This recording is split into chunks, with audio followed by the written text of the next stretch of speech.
Hi, my name is Chelsea Walters. I'm a board-certified hearing instrument specialist and co-owner of Family Hearing, which is the longest-serving, most awarded hearing practice in the Boulder region. I'm sure that many of you have heard news stories or seen headlines asserting that hearing devices are overpriced, that you can purchase the same ear gear online as you can get in private practice, or that they're going to start being covered by Medicare.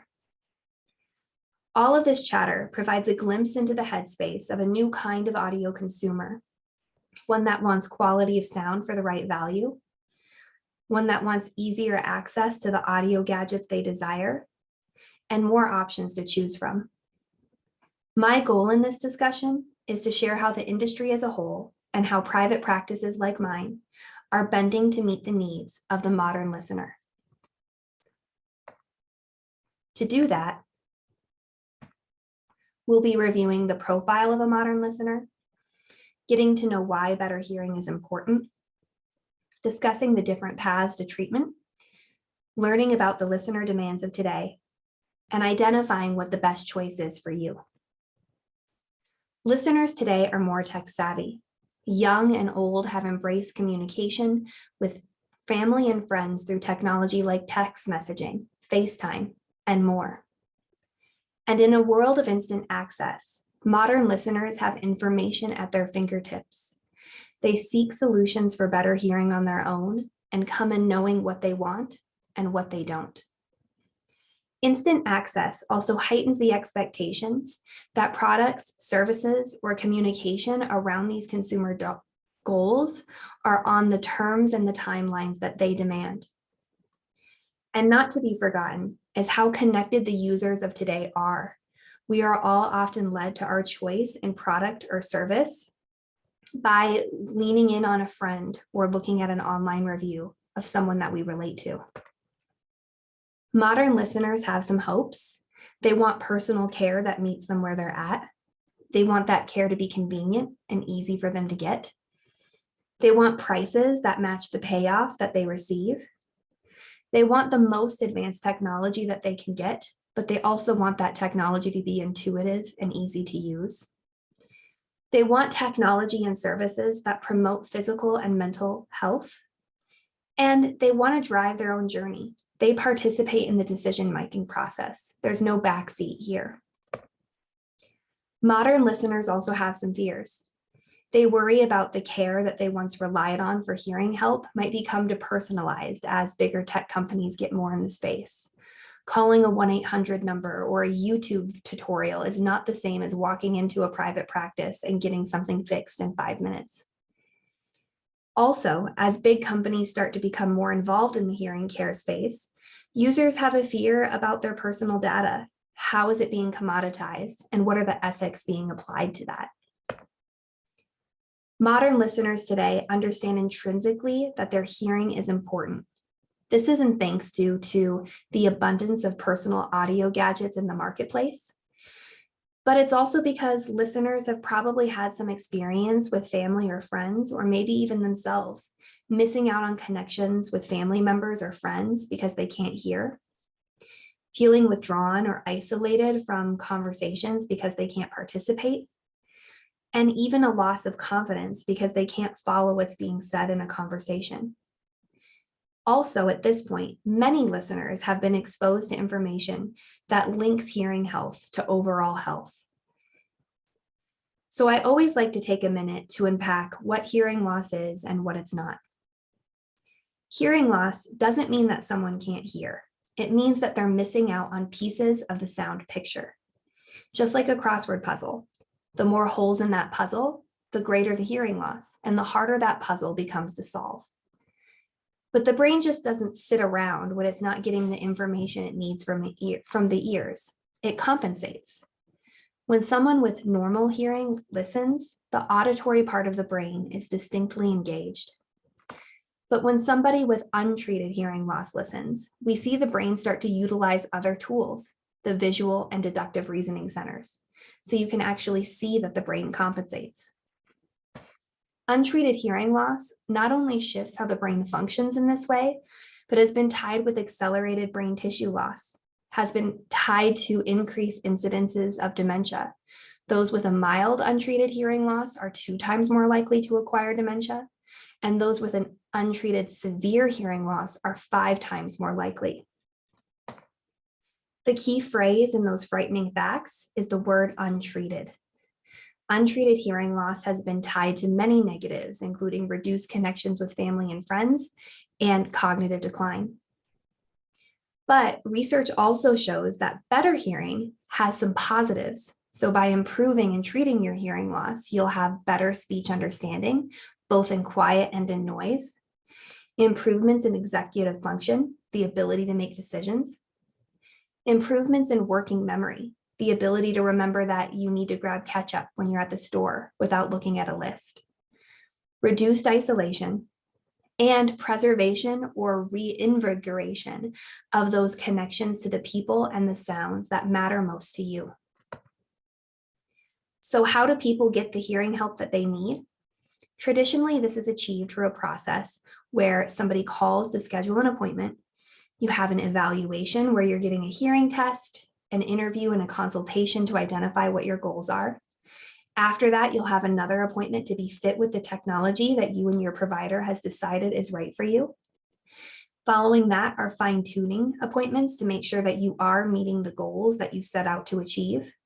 And lastly are upkeep appointments. Just like a car needs care and maintenance, so too do hearing devices. You sweat on them, dead skin gets in them, you get rained on in them. And so coming in for tune-ups regularly is a thing. This process repeats, coming back in for annual hearing checks, having fine-tuning visits based on changes to the hearing loss or changes to your listening goals. And then those upkeep appointments are regularly scheduled, but of course, check engine lights sometimes come on before we're ready for them. Generally speaking, all of these visits include drive time to the office. But like I said earlier, listeners today are busy. Some of them don't drive, either by choice or because they can't. Well, today it's not always necessary to come into an office when you're working with a practice that provides house calls. House calls are something that Family Hearing has been providing for decades. In this scenario, the professional and the calibrated equipment come to you. This allows for fine-tuning in the environment that you're in, so we can take into account vaulted ceilings or oxygen that's always running. I've even had an experience where I was able to do a house call for somebody who didn't really need one, except for the fact that she wanted her pianos to all sound right. So we tuned each piano in its specific acoustic environment, which was fun for me and fun for her. Another change in service care delivery is the advent of remote care. Patients can enjoy reduced drive time and less in-office visits when you're working with a company that practices telehealth. A remote care tuning appointment is just like meeting your provider on FaceTime, but your hearing devices also have to connect to the meeting. This offers care from the comfort of wherever a listener might be an office or your home.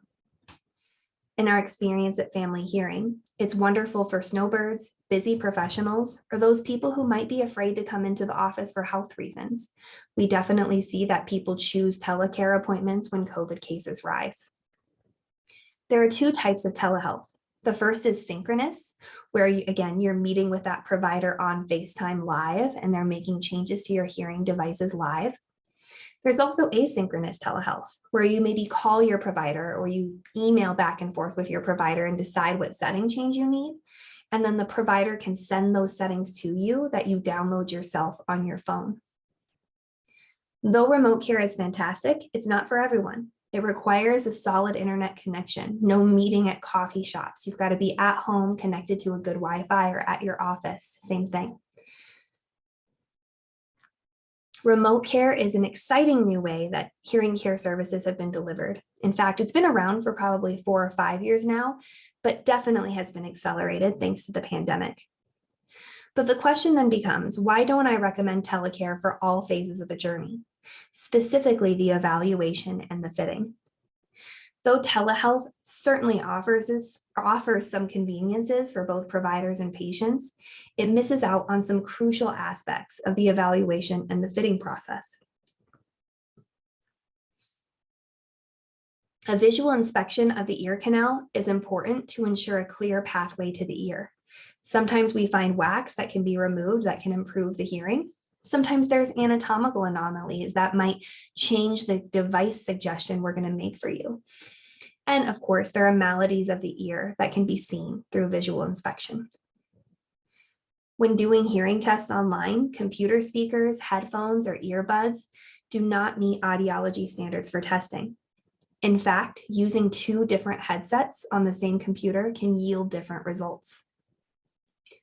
While online hearing screenings can't replace a full evaluation from a licensed professional, they can indicate if somebody has a hearing loss or not. And for somebody who is first getting their feet wet into trying to identify if they have a hearing loss or trying to understand how the path to better hearing is going to work for them, this can really get the mind flowing about all things ear related. So when doing an online hearing test, be sure to keep it quiet, reduce the distracting noises, shut the doors, turn the TV off, shut the windows, get the computer at a comfortable volume. Usually screening tools will have ways that you can do that yourself to kind of calibrate it so that it's right. Also wear headphones. Earbuds do not block out environmental noise, while headphones will, and you'll get a better result that way too. There are 2 types of online hearing tests. The first is a quiz-based one, where you're going to answer questions about your personal health, challenging listening situations, your family history, and symptoms of hearing loss that you might be experiencing. The second adds upon that listening exercises, where you will listen to speech or other sounds in the presence of different levels of background noise, and then you're expected to answer questions about what you've heard. And of course, the fitting at this point is still best confirmed in person. You want your provider to be able to fit the devices on your ears to make sure that they fit right, because that's the greatest tool in feedback mitigation that we have, that whistling of the hearing aid, making sure that that doesn't happen. It's also going to make sure that we meet the needs of the loss. The fit really plays a huge part in making sure we meet your hearing loss's prescription. And lastly, masks are a thing right now, and we want to make sure that those devices are fitting secure and snugly so that they don't get lost while wearing them with a mask. Additionally, making sure your devices fit your prescription is done through a process called real ear measurement, and that can only be performed in the office just because of the way those tools are built. Moving out of different ways to access hearing care and moving into another listener desire, reducing the cost. Hearing devices have a reputation for costing more than what people want to pay. But what is lesser understood is that it's not just the hearing devices that are being paid for. That cost at a minimum will include the fitting, programming, and teaching how to use or insert the devices. At our office, we know that better hearing is more than a commodity. It's a regular practice of coming in for annual checkups, care and maintenance appointments, retuning the devices based on new hearing thresholds or new goals. This is how we continually maximize personal hearing ability. Based on my experience helping people achieve success through better hearing, I know that it's not just the technology that makes the difference. But at the same time, that's just my opinion. And listeners today want to form their own opinions about what it takes to make their hearing goals. To help with that, there are some things to consider. How much do the hearing devices cost? What technology are you getting? What are the makes, the models, and the features that it boasts? What are the terms of service? Are you getting those minimum 3 appointments that I just discussed? Are you getting years of service included? What types of services are included? Not every practice provides the same care. Do they offer house calls? Do they offer telehealth, wax removal, real ear measurement? Those are things you need to know. How long are the parts guaranteed? Are they covered if they're lost? What's the return period? If you're not happy with them, how long till you can get your money back? And lastly, what's your general impression? Research shows that patients who trust their providers have greater satisfaction in their results. Do you feel like the person you're working with is competent? Do you feel like they're honest? Do you like them? These things matter. So, one way that consumers can reduce their overall costs is to pay over time. There are financing and leasing programs that many hearing practices offer through companies like Care Credit and Allegro that can space that investment out over the term of a listener's choice. If that doesn't do it for you and you just need help kind of supporting how much this treatment plan will cost, there are also grants out there. So working with a local practice like Family Hearing can help you meet people in the community at senior centers, community centers, nonprofits, so that you can get help paying for the investment or even get hearing devices fitted on you for free. But if those options don't work and you don't qualify for a grant, you don't want to do financing, you just want the cost to be lower, something has to give. And the most frequent cost that is cut to reduce the overall price of this treatment plan is the service. Many insurance companies now are offering plans that encourage reducing services, so reducing that initial cost by not including services, rather than paying something towards a device treatment plan themselves. This allows the listener to have a reduced initial cost, but in the long run, they're paying for services as they go. So in the end, they can pay as much, if not more than what they would pay with a classic hearing care model. Usually this type of plan will come with a shorter trial period, sometimes shorter warranties, and it can affect your general impression about your experience. When services aren't included and you're not happy with how something sounds, but then you have to pay to get it fixed, listeners don't want to do that, especially listeners who have been spoiled by previous care models where services were included for a long period of time.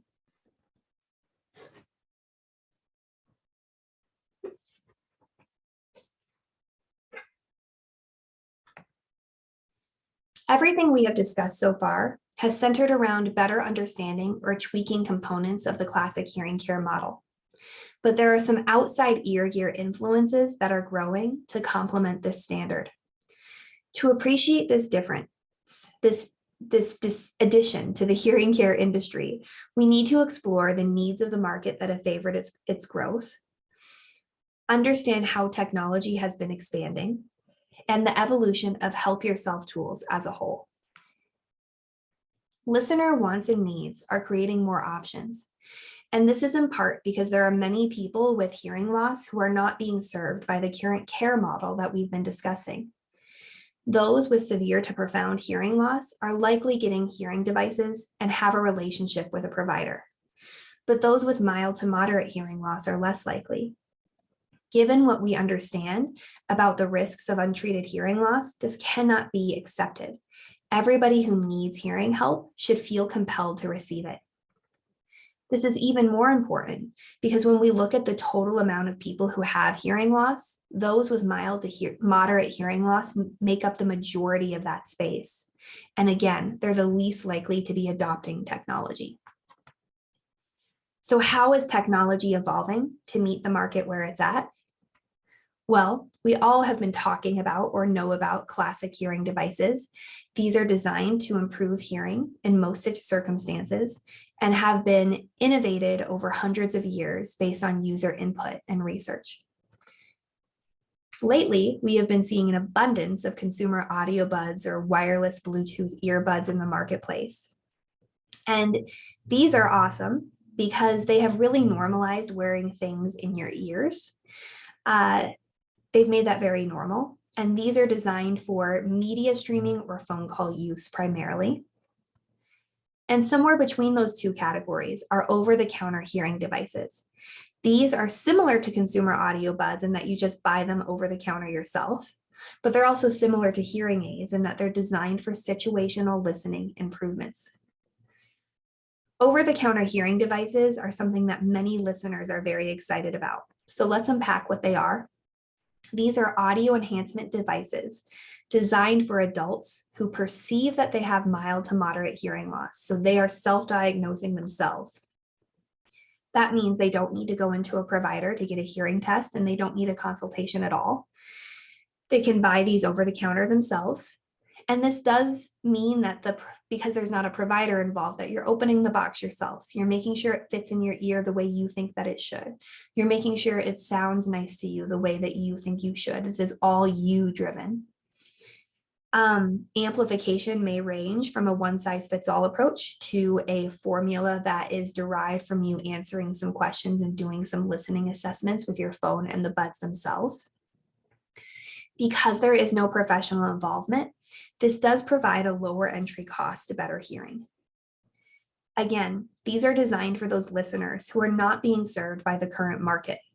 It's for those people who would never step into a practice like mine, for people who prefer a do-it-yourself approach before getting a provider involved, and for those people who just want to go get a little bit of help and be on their merry way. They want to just pick some devices up while they're at the store, just like they would sheet or eyeglasses before they go in to see a doctor and get a prescriptive fit.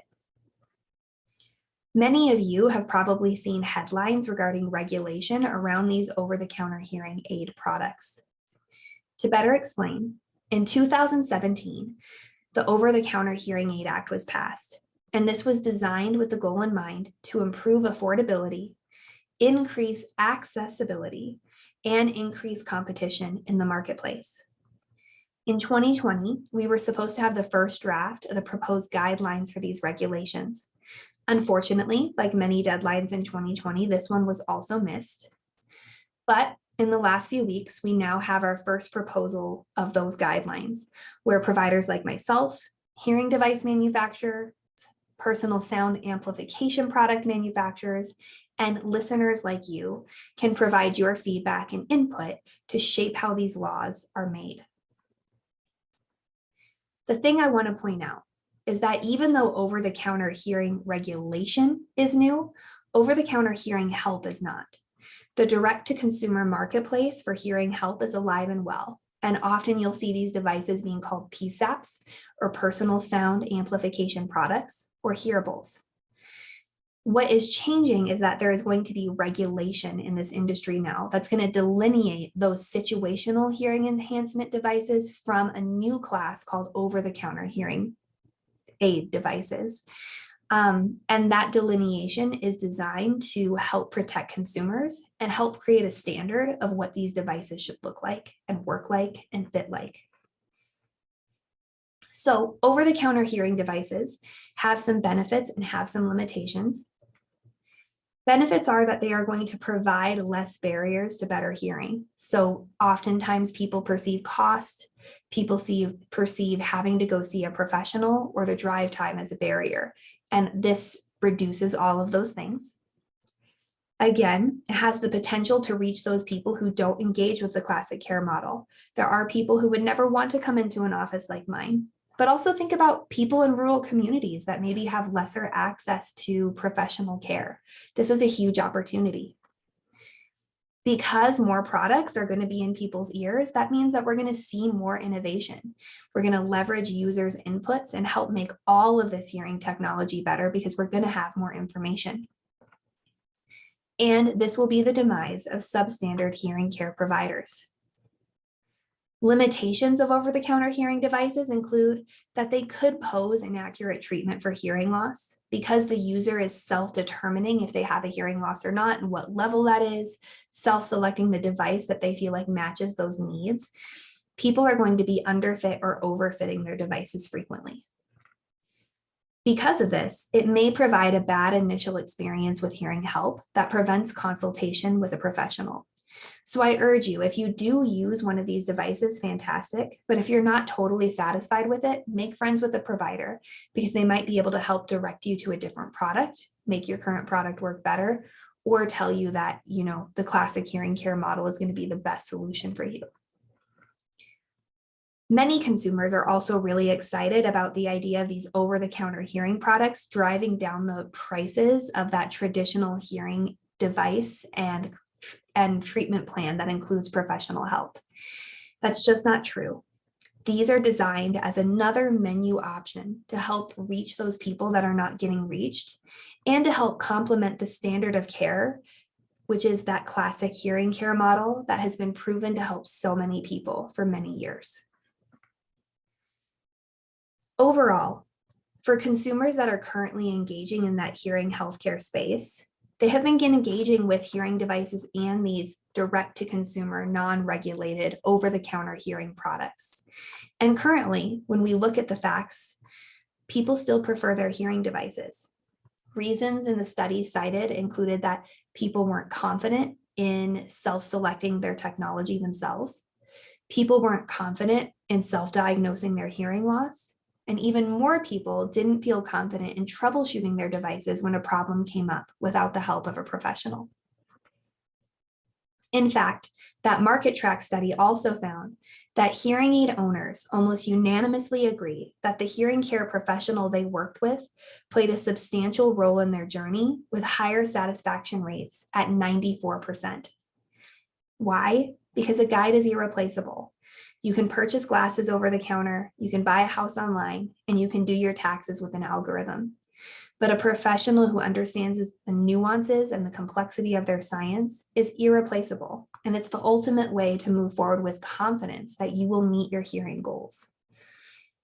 So no matter what technology you adopt, be it a classic hearing device where you have to know a professional, or an over-the-counter hearing device, make friends with a provider. You can make an appointment in the office and get a hearing test and talk about it, but you can also find free ways to do that. Family Hearing offers screenings at most of the community centers and senior centers in our area, where you can come in, meet a licensed professional, get an idea of what your hearing loss is, and get some solid advice. Advice that a provider is going to share is what style, what amplification pattern is right for you, how to reduce feedback if that's something going on with the devices that you have, and overall just how to tailor them to your hearing loss, your anatomy, and whatever kind of nuances that you as an individual bring to this relationship with your product. So how do you make the right choice for yourself? Trust your gut. More choices don't necessarily make the decision any easier, but as I've been saying, listeners today are smart. Smart listeners understand that any money spent in the absence of value is wasted. So don't be afraid to put your return period in your calendar, make an alarm, and return any product that you're not completely happy with. Smart listeners are the captain of their own hearing treatment plans. When they visit a professional, it's because they have and want further or different information than what they've already researched themselves. Smart listeners understand that having a guide is how you're going to yield personal best results, and that a local guide is best. Even data from telehealth scheduler ZocDoc has found that patients overwhelmingly choose doctors who are in close proximity to them, even when just for a telehealth only relationship. And like I said earlier, smart listeners understand intrinsically that hearing health is vital for overall health, and that it preserves the connections to the sounds and the people that matter most to them. Hearing care is changing because of you. The audio world is in its renaissance, with the user having more input and control than ever before.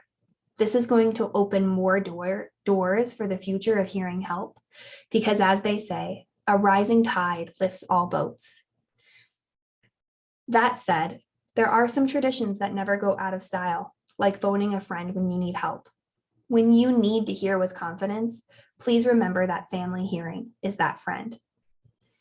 Thank you so much for your time. And if you want to access any of the resources that I've discussed, do an online hearing test, have a shopping tool that reviews all of those points, investment points that I talked about, or even share your voice and how those OTC regulations are going to be shaped in the future, please go to familyhearingco.com. And there is a yellow button at the top of the page that says Aging at Altitude, with links to all of those resources. Again, thank you so much for your time.